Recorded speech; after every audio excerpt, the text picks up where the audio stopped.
మా అందరికీ నమస్కారం.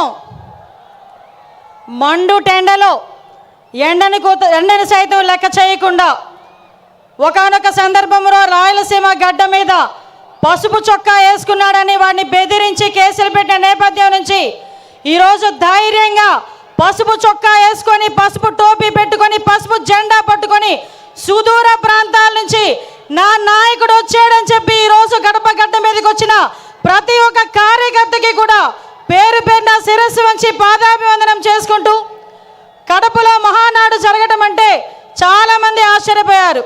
నేను చేసి చూపిస్తా, కడప అన్నది ఎవడప్ప సొత్తు కాదు, ఇది తెలుగుదేశం పార్టీ అడ్డా అని ఆల్రెడీ నిరూపించి ఉన్నారు.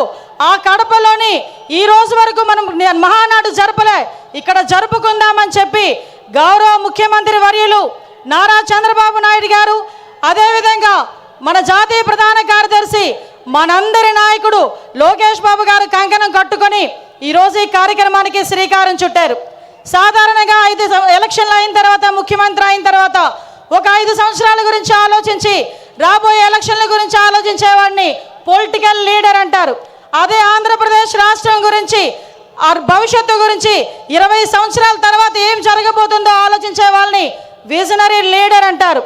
అదే విజనరీ లీడర్ మన ఎదురుగా కనిపిస్తున్న 6 అడుగుల మన చంద్రబాబు నాయుడు గారు మన తెలుగుదేశం పార్టీకి నిలువెత్తు రూపంగా ఈరోజు మనం భావించుకోవాలి. ఎందుకో చెప్తున్నా, 75 ఏళ్ళ వయసు, 40 ఏళ్ళ రాజకీయ చతురత, 40 ఏళ్ళ రాజకీయ అనుభవం, ఈ రెండు మేళవించుకొని సుమారుగా 2047కి 2047కి ఈ రాష్ట్రం ముందుండాలి. ప్రపంచంలోనే మొట్టమొదటి స్థానంలో ఆంధ్రప్రదేశ్ రాష్ట్రం ఉండాలి. మేము ఉన్నా లేకపోయినా మన బిడ్డల గురించి, మన భవిష్యత్తు తరాల గురించి ఆలోచించిన ఏకైక నాయకుడు ప్రపంచంలో ఎవరైనా ఉన్నారంటే మనం గర్వంగా కాలు ఎగరేసుకొని చెప్పుకోవచ్చు, నా నాయకుడు ఉన్నాడు, చంద్రబాబు నాయుడు గారు ఉన్నారు అని.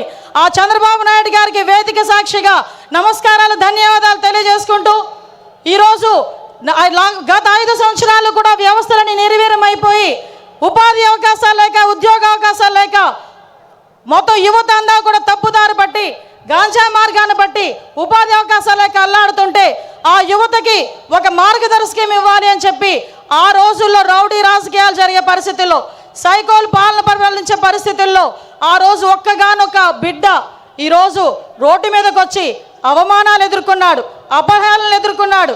ఒక పక్క తల్లిని అవమానించారు, ఒక పక్క తండ్రిని జైలుకి పంపించారు.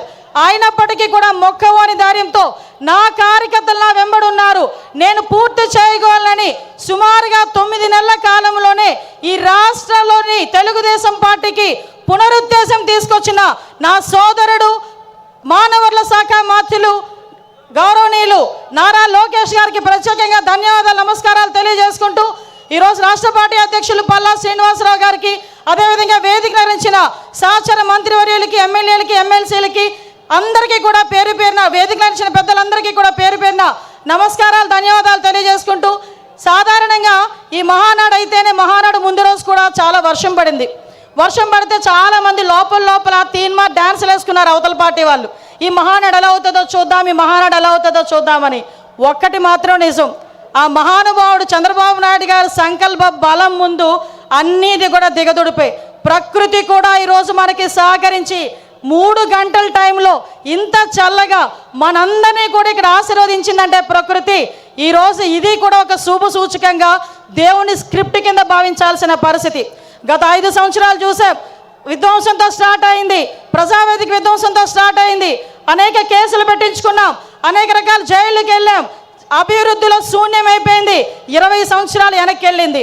అభివృద్ధిలో ఎందుకు ముందుకు రాలేకపోయింది అంటే శాంతి భద్రతల మీద వాళ్ళకి పట్టు లేక, కనీసం వాళ్ళ భద్రత మీద వాళ్ళు కనీసం శ్రద్ధ చూపకపోవడం వల్ల ఈరోజు మళ్ళీ అదే శాంతి భద్రతల మీద, భద్రత మీద శ్రద్ధ చూపించారు. కాబట్టి మన నాయకుడి మీద ఉన్న నమ్మకంతో ఈరోజు అనేకమైన కంపెనీలు ఈరోజు వస్తున్నాయి.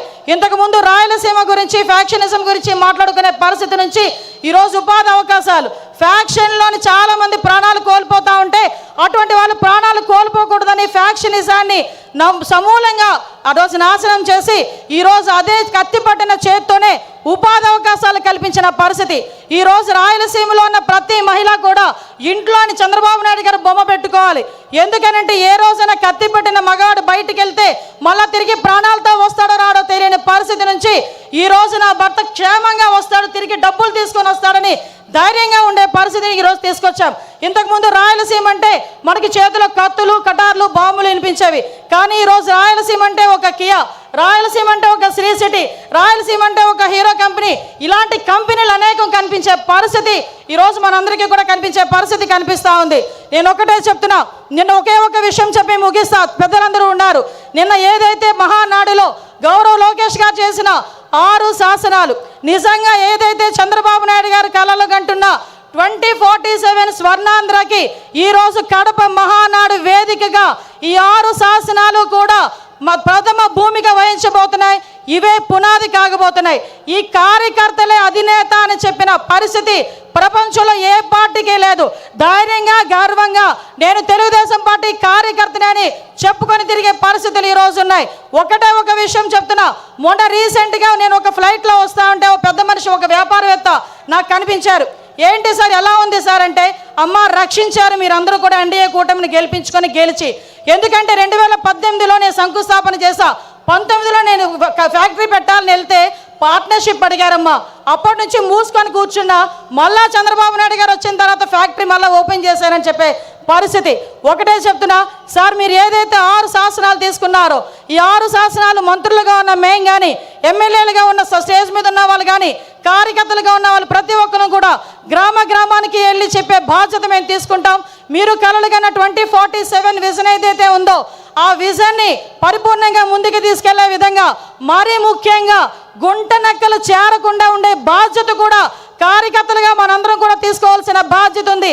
మళ్ళీ 5 సంవత్సరాల తర్వాత నేను వస్తా అని కలలుగనే వాళ్ళకి మొన్నటితోనే ఆఖరి రోజు పులి స్టాప్ పడే పరిస్థితి, మళ్ళీ ఇలాంటి గుంట నక్కలు మన దగ్గరికి చేరకుండా ఉండే పరిస్థితి కూడా మనం తెచ్చుకోవాలని మనస్ఫూర్తిగా కోరుకుంటూ, ఇప్పటి నుంచే 2029 వెనక్కనికి కూడా ఇప్పటి నుంచే పని చేయాలని ప్రతి కార్యకర్తకి కూడా తెలియజేసుకుంటూ, ఈ మహావేదికగా మీ అందరికీ నాకు ఇక్కడ మాట్లాడే అవకాశం కలగజేసినందుకు ప్రత్యేకంగా గౌరవ ముఖ్యమంత్రి వర్యులకి, నారా చంద్రబాబు నాయుడు గారికి, లోకేష్ బాబు గారికి అందరికీ కూడా ధన్యవాదాలు, నమస్కారాలు తెలియజేసుకొని సెలవు తీసుకుంటున్నా. జై హింద్, జై తెలుగుదేశం. అనిత గారికి ధన్యవాదాలు. పోలీస్ అధికారులకు విజ్ఞప్తి, రోడ్డు మీద వచ్చేటువంటి తెలుగుదేశం